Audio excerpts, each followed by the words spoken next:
Hello everyone. Today we are going to discuss the topic economic planning and its various objectives.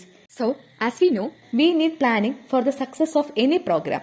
അതായത് എല്ലാ പ്രോഗ്രാമിന്റെയും സക്സസിന് അല്ലെങ്കിൽ ഗ്രോത്തിന് നമുക്ക് planning വളരെയധികം ആവശ്യമാണ്. Planning is essential for all organisation and institution including government. എല്ലാ ഓർഗനൈസേഷനും ഇൻസ്റ്റിറ്റ്യൂഷന്റെയും അതുപോലെ തന്നെ ഗവൺമെന്റിന്റെയും ഗ്രോത്തിന് പ്ലാനിംഗ് വളരെയധികം ഇമ്പോർട്ടന്റ് റോളാണ് വഹിക്കുന്നത്. Economic activities when undertaken through proper planning help the nation economic progress. ഒരു നേഷന്റെ എക്കണോമിക് പ്രോഗ്രസിന് നമ്മളെ സഹായിക്കുന്ന ഒന്നാണ് എക്കണോമിക് പ്ലാനിംഗ് എന്ന് പറയുന്നത്. Economic planning is a preparation to achieve the economic objectives of the society using the available resources within the specific period of time. Within the specific period of ടൈമിൽ available resources കൊണ്ട് നമുക്ക് എങ്ങനെയൊക്കെ growth എക്കോണമിയിൽ attain ചെയ്യാൻ സഹായിക്കും എന്നത് economic പ്ലാനിങ്ങിലൂടെയാണ് നമുക്ക് മനസ്സിലാക്കാൻ സാധിക്കുക. Economic planning plays a significant role in accelerating economic growth. ഒരു എക്കണോമിക് ഗ്രോത്തിന്റെ ആക്സലറേഷന് അല്ലെങ്കിൽ അതിന്റെ ഒരു ഇംപ്രൂവ്മെന്റിന് എക്കണോമിക് പ്ലാനിംഗ് വളരെയധികം ഇമ്പോർട്ടന്റ് റോളാണ് വഹിക്കുന്നത്. സോ നെക്സ്റ്റ് നമ്മൾ ഡിസ്കസ് ചെയ്യാൻ പോകുന്നത് എക്കണോമിക് പ്ലാനിംഗ് ഇൻ ഇന്ത്യ.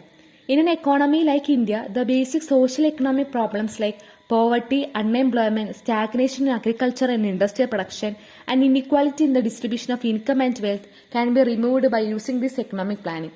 അതായത് ഇന്ത്യനെ സംബന്ധിച്ചിടത്തോളം ഇന്ത്യ ഫേസ് ചെയ്യുന്ന ഏറ്റവും വലിയ പ്രോബ്ലമാണ് poverty, unemployment, stagnation in agriculture and industrial production and inequality in the distribution of income and wealth. ഇതെല്ലാം ഒരു പ്രോപ്പർ എക്കണോമിക് പ്ലാനിംഗ് ഉണ്ടെങ്കിൽ നമുക്ക് റിമൂവ് ചെയ്യാൻ പറ്റുന്നതേ ഉള്ളൂ. അടുത്തതായിട്ട് the main objectives of economic planning in India ആണ്. എക്കണോമിക് പ്ലാനിങ്ങിന്റെ മെയിൻ ആയിട്ടുള്ള objectives എന്ന് പറയുന്നത് equity, growth, modernisation and self Reliance ആണ്. ഇതാണ് എക്കണോമിക് പ്ലാനിങ്ങിന്റെ മെയിൻ ആയിട്ടുള്ള ഒബ്ജക്റ്റീവ്സ് എന്ന് പറയുന്നത്. അതിലെ ഫസ്റ്റ് വൺ ആണ് ഗ്രോത്ത് എന്ന് പറയുന്നത്. Economic growth indicate the increases in the output of goods and services produced in A country. അതായത് എക്കണോമിക് ഗ്രോത്ത് എന്ന് പറയുന്നത് ഗുഡ്സ് ആൻഡ് സർവീസസ് നമ്മൾ പ്രൊഡ്യൂസ് ചെയ്യുന്നതിന്റെ ഒരു ഇൻക്രീസസ്, അതിനെയാണ് നമ്മൾ എക്കണോമിക് ഗ്രോത്ത് എന്ന് പറയുന്നത്. നമുക്കറിയാം 3 തരത്തിലുള്ള സെക്ടേഴ്സ് ആണ് ഒരു എക്കോണമിയിലുള്ളത്: primary sector, secondary sector and the tertiary sector. ഈ 3 സെക്ടേഴ്സിന്റെയും ഗ്രോത്തിനെ മെഷർ ചെയ്യുന്നതാണ് എക്കണോമിക് ഗ്രോത്ത് എന്ന് പറയുന്നത്. And this economic growth is an important objectives of economic planning as it contribute to national progress.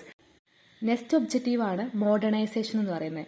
Modernisation implies using of new technology to increases in output. അതായത് പുതിയ തരത്തിലുള്ള technology, updated ആയിട്ടുള്ള technologies ഒക്കെ നമ്മൾ use ചെയ്തിട്ട് നമ്മുടെ economic growth അല്ലെങ്കിൽ കൺട്രീനെ progress ചെയ്യിക്കുന്ന ഒന്നിനെയാണ് നമ്മൾ മോഡേണൈസേഷൻ എന്ന് പറയുന്നത്.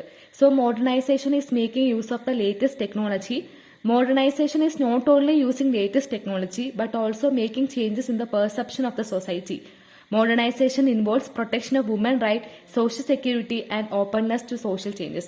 ഇത് മോഡേണൈസേഷൻ എന്ന് പറയുന്നത് ലേറ്റസ്റ്റ് ആയിട്ടുള്ള ടെക്നോളജി യൂസ് ചെയ്യുക അങ്ങനെ മാത്രമല്ല, മറിച്ച് എന്താണ്, it involves the protection of women's rights. The next objective is self-reliance.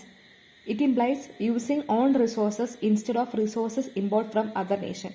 അതായത് ഇന്ത്യനെ സംബന്ധിച്ചിടത്തോളം ഇന്ത്യയുടെ ഗുഡ്സ് യൂസ് ചെയ്യുക അതർ ദാൻ ഇമ്പോർട്ടഡ് ഗുഡ്സ്. അതാണ് സെൽഫ് റിലയൻസ് എന്ന് പറയുന്നത്. The aim of self reliance is to attain self sufficiency in agriculture, industrial and services. Next one ആണ് equity. Equity implies social justice and fairness to all sectors of a society. അതായത് without any discrimination or inequality we treat all men are equal. ആ സ്റ്റേറ്റിനാണ് നമ്മൾ equity എന്ന് പറയുന്നത്. And it attain social justice and fairness to all sectors of a society. And the main objectives of equity is to attain when all citizen receive basic necessity of life such as food, clothing, shelter, education, drinking water, health protection and the distribution of wealth equally.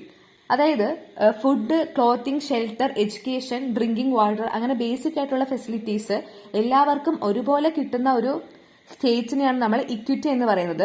Ensuring equity is essential for the people to benefit the fruits of growth, modernisation and self Reliance.